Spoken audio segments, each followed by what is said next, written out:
Hi, welcome back to another video. In this one, I'm going to share the exact strategy that you should be using if you're a beauty brand spending about £100 a day on meta ads. So we own our own beauty brand. We work with other beauty brands, and a lot of them come to us and they're starting with around that £3,000 per month or about £100 a day ad budget. So this is the exact strategy that I would implement and that I have implemented and we have as a company implemented for our clients to help generate them significant revenue and also scale up, because £100 a day is okay, but we want to really get into a significantly higher number in terms of daily ad spend. So to achieve that, we need to do a few things.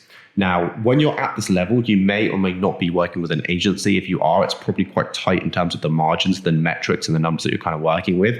So you have to kind of be quite careful. There's a lot of things that we have to do correctly. Now, you can also waste a lot of money because £3,000 is still £3,000, and all those orders you get in, you also have to fulfill.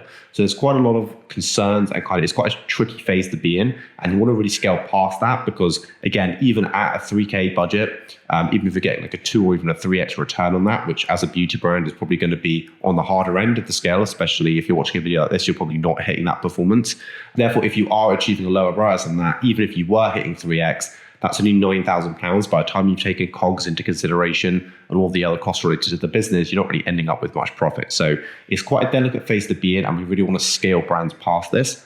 That's why I'm making this video. Now, this is not going to be exhaustive in terms of every single thing that we would do for a company at this phase. This is more like an overview. It's more of a holistic overview of how to start running paid advertising and the kind of key building blocks that you want to get in place so that you can progress to the next levels. There's more tactical hands-on videos on my channel. Again, if you're interested in kind of working with a company that can really help with this process, there's a link in the description to our website where you can go through, learn about our testimonials, learn about how we've helped brands, and then ultimately book a call and we can speak and see if this is something that we can help you with. So let's get started. You've got £100 a day. What do you do with it? So the last thing you want to do is spend a little bit of money in a lot of different places.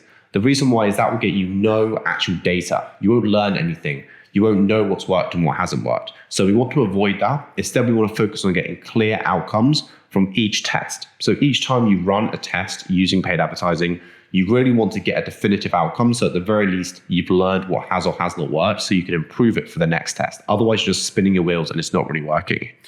Now, I'm going to make a couple of assumptions to make this video as kind of useful as possible. So the first assumption is that your average order value is somewhere between £20 to £100. Now, again, that's quite a wide mark, but on the low end for some of our clients, the average order value is sitting around that 20 mark. And for the higher end, it's sitting, it could be up to £100. It could sometimes be a little bit more, but I'm just going to make that 20 to £100 as your average order value assumption. I'm also going to make the margin assumption. So your profit margins is probably somewhere between 50 and 80%. The higher the better. Okay, so again, this comes into also price testing, things to actually improve the profit margin. But ultimately, you want it to be really in excess of 50%. The brands that we succeed the most is kind of like that 60, 70, 80% profit margin. It makes a considerable difference. But I'm going to assume it's sitting somewhere around there. If it's considerably lower than that, I would say there's definitely something as a conversation to be had on how that can be improved, because it's going to have such a incremental lift to the business when it's done correctly and you have kind of more margin there. Now, the second thing is your average orders per customer. So a customer comes in on average, how many times do they buy? Now, I'm going to assume it's about 1.5x. That's pretty standard for the industry. Again, it's going to your LTV off the back of that is going to depend, but for a very sort of just quick maths, what I've done is I've done AOV times 1.5. So if it's a £20 average order value, that would be about £30 lifetime value. If it's £100, it's about 150. So you can see the difference there again, in just having that sort of higher AOV. It does make a considerable difference. Let's dive into how we'd run the ad account. So again, I'm assuming that those metrics are kind of what we're dealing with here. It's going to be different for each client, each brand, but they're just some assumptions I thought I'd make. Now, meta ad account structure. You want to do one campaign. When you've got £100 a day, you don't want to be splitting this across multiple different campaigns, multiple different products. It's going to be very, very messy and you're going to get no real conclusive data. So especially if your average order value is like 50 or 30, it's just too much. There's too little spend going in each place. It's just too much chaos. So one campaign is going to be fine.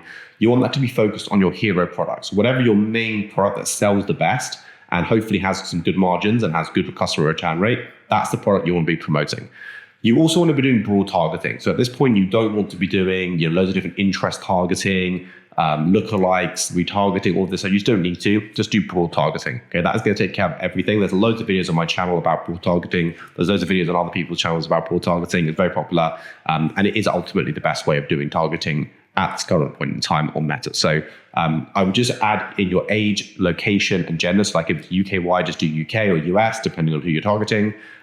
You want to be doing the age range that you think is going to be about right for your product. And you can also, if it's gender specific, or make it gender specific in terms of the targeting. But that's it. I wouldn't add any additional kind of interest or anything of that nature. Now, the next one I would do is I would have 2 ad creative concepts running at once. You want to do a lot of research around this. You want to use tools like the Facebook ad library. You want to be doing competitor research. You'll be looking at what your own customers are saying, what your competitors' customers are saying. And you want to find out, what are the kind of hooks and reasons and angles that we can use to actually get someone to buy a product. These are going to be all different themes. And what you want to create some of these kind of concepts, we call them. And those concepts will drive the performance of the account. So you want to make sure that if you have a concept potentially around the fact that your product was featured in a news article, okay, that could be a whole concept. Or maybe that your product has a standout list of ingredients that no other products have.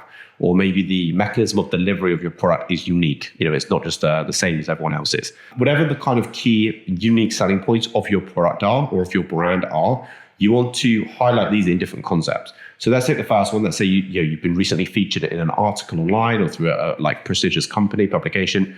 You would want to essentially take that and you can create ad creative concepts that maybe include your product image. Potentially they include like the product being used, and they also feature those brand logos, and they talk about maybe a quote or two from the actual article about your brand. So it just adds that kind of social proof, and it adds that level of trust, that kind of borrowed authority from a brand that they trust, that's reviewed your product or written about it, and you're leveraging that on your own ad creative. So it's a great concept. Definitely want to test, but just for this example, I thought I would use it. That would be one ad creative concept. Then you'd have another one as well. So we're going to test 2 at one single time. And when we're doing that as well, you can do CBO, so campaign budget optimization, if you're familiar with that, meaning that Meta will just take the budget and it will distribute it to the ad set that has the winning kind of ad creatives in it. Or if you want to be a little bit more kind of prescriptive in how it spends, you can use ad set budget optimization. I would personally go with ad set budget optimization in this example, in this instance, just so that we can keep it and we can full spend onto each different concept, just so we can get a little bit more of a definitive outcome at this level. Now at scale, there's other approaches using CBO that work very well. I'm not going to go into the kind of ins and outs of it. At this point, I wouldn't believe that one change would have so much of a impact that it would be worth worrying about. Okay, so at this point in time, I would do ad set budget optimization so that you can, in fact, see which has the best performance based on a pretty even amount of spend. Okay, so you can have 2 concepts. Inside each concept, you want 3 variations. So let's go back to that example of the PR pieces. So you've got like an article that's referenced your brand.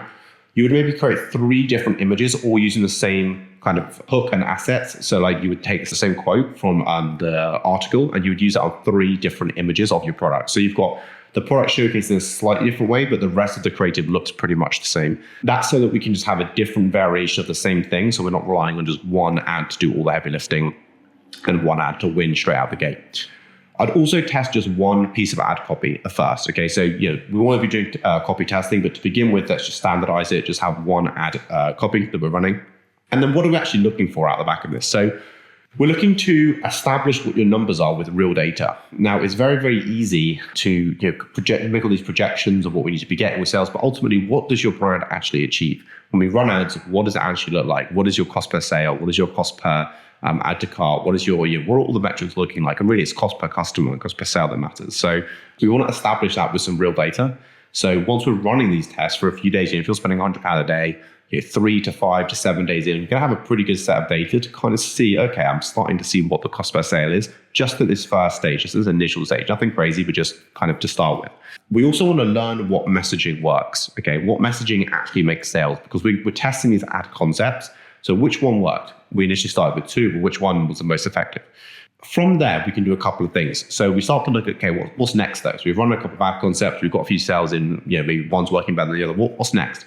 So you want to keep your relative winner on. What I mean by that is, let's say we've got our ad sets and we've got our ad creators within them, and we're running two different kind of concepts, okay? There's going to be one that's performing better. That's our relative winner. It might not be making us profit, but it's relatively doing better than the others. So we want to keep that one on, and the one that's losing, the one that is not working, We want to turn that off and we want to replace it with something new. And by doing this, we can over time start to drive down the cost per sale because we're constantly testing against the thing that's relatively performing better. So let's say we run another test. So we turn off our second ad set, we leave our first one on. Let's say we run another test. Let's say it doesn't work. We could turn it off again. We could launch another one. Let's say it does work. So that becomes our winner. And then we turn the other one off. Okay. There's a little bit more nuance. There's obviously, we don't want to just turn things off that are working consistently well. And there's obviously, you have to kind of understand the timings of this because you don't just want to be one ad gets a sale and spend a couple of quid. You just want to turn your other one off because it's had a cheaper cost per sale. You obviously need to wait until there's a little bit more confidence in that decision, which really gets me to that third point, which is you need to spend enough on each test to get definitive data. So many times when I'm looking at accounts, brands are spending very, very little and then they're making big decisions. So you launch an ad and you turn it off straight away, or something happens and like your CPA just goes up one day and you're immediately turning things off. That's not really the right approach. You want to make sure that you're spending enough that you know kind of with a high level of confidence if something had a positive or a negative impact. And until you've spent that amount, there's just no way of knowing that. And you can get a lot of conflicting data in the beginning because an ad can spend £10 and it can get 2 sales. So you suddenly think, oh my God, it's a £5 CPA. Everything else was a £50 CPA. This is 10 times better. But the truth is, it's just got lucky the first couple of sales. And when you let it run for another 3-4 days, your CPA maybe sits at 30 or 60 or whatever. And that can happen all the time. It does happen all the time. So you need to make sure that you're not just making really quick and kind of irrational media buying decisions. That's obviously working with an agency or somebody who understands this and can kind of guide you through it would make more sense. I'm not going to go through every single situation and kind of rules for turning ads on and off. It's beyond the scope of this video. And it is going to depend on your own brand metrics and the way your brand is positioned, your own financials. There's many, many factors. So I'm not going to kind of give any hard and fast rules for this. But the key thing I did want to communicate is that you want to be spending enough that you know kind of, did this work or did this not work? So you don't have to go back and retest it and you don't have all of these different conflicting bits of data. The final point that is going to be really essential is leveraging email to support your meta campaign. So if you're spending 100 a day, you're going to be getting some abandoned carts, you're going to be getting some sales, but you need those sales to buy again. Okay, especially if you're running with a slightly lower AOV, maybe your average order value is like 20, 30, 40 pounds. It's quite low. And if you've got 50% profit margin, you're making a very small amount of profit per order, and that's not including the running cost of the business. Then if you take into consideration your CPA on Facebook, you may be losing money every single time you make a sale. So it's even more important to get that email side working correctly so you can redeem as many abandoned carts as possible. You can save as many abandoned carts as possible. And people who have made a purchase, you can get them to purchase it again. You can get them to leave reviews. You can leverage that sale through as many different avenues as possible to really get the most out of it and help grow your business, because that is what's going to mean you can keep going and Facebook ads can become sustainable. So I hope this video makes sense. I want to keep it quite short. These are the sort of big building blocks that I would look at and that I look through when we're taking on a company that's spending about £100 a day. After this, after you've kind of understood these key concepts, you need to dive into the research phases. You need to dive into the actual ad account setup. You need to make sure things are you're done correctly, your tracking set up, you've got all of that kind of things in place. And there's loads that we could go into that would kind of expand on each of these building blocks. But I wanted to just put this into a video because there's a lot of companies that I audit, that I look at their accounts, and they're spending around that £100 a day mark, but they're doing a lot wrong. They're spending in loads of different places. They're doing brand awareness campaigns, traffic campaigns. They're doing retargeting. They're doing all these different ads. It's a mess. And ultimately, it's not having contribution to their bottom line. And what I want to do is just share our approach of how we kind of simplify things, the main areas that we look to start getting performance and the key kind of outcomes and approaches that we take.